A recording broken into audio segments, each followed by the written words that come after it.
എല്ലാം കഴിഞ്ഞ ദിവസം ബിഗ് ബോസ് കണ്ടൊരു കാര്യമാണ്. അതൊരു രാവിലത്തെ മോർണിംഗ് ടാസ്കിനിടയിൽ നമ്മുടെ രേണു സുധിയെ അക്ബർ സേഫ്റ്റി ടാങ്ക് എന്ന് വിളിക്കുന്നത്.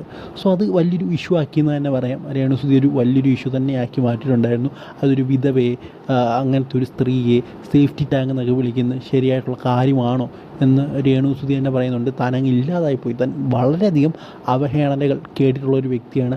പക്ഷേ ഇത് തനിക്ക് വല്ലാത്ത, ഇതുവരെ തന്നെ ആരും സേഫ്റ്റി ടാങ്ക് എന്നൊന്നും വിളിച്ചിട്ടില്ല, ഇപ്പോൾ അതും കേട്ടു എന്നാണ് രേണു സുധി പറയുന്നത്.